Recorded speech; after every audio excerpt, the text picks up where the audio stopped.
Do we rely on our possessions for happiness and security, or do we place our confidence in our God?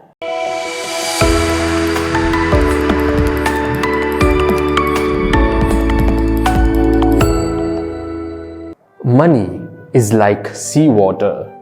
The more a man drinks, the thirstier he becomes. These words perfectly capture the message of today's gospel. A man approaches Jesus, asking him to settle an inheritance dispute.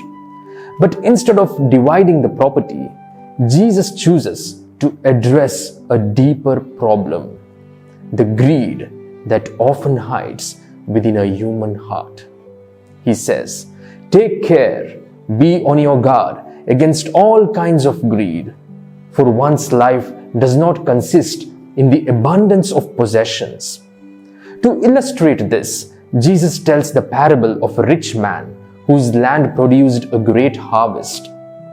Instead of thanking God for his blessings or thinking of how to help others, the man thinks only of himself.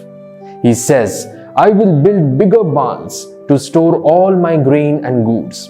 Then I will say to my soul, you have ample goods laid up for many years, so relax, eat, drink, be merry."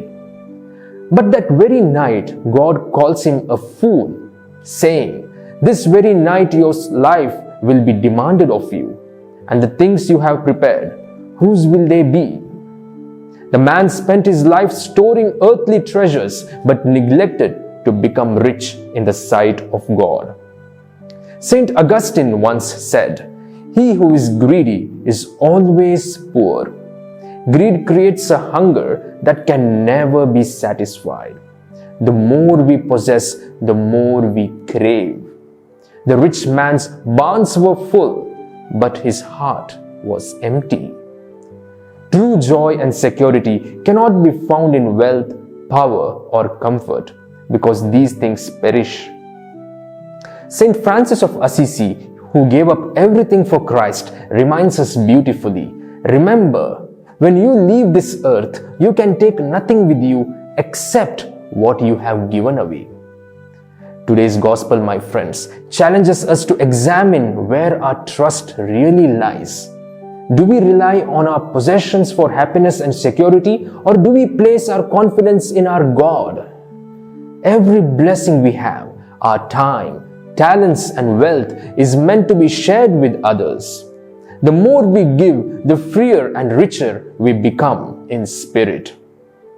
Gratitude and generosity will transform our hearts and make us truly rich in the sight of God.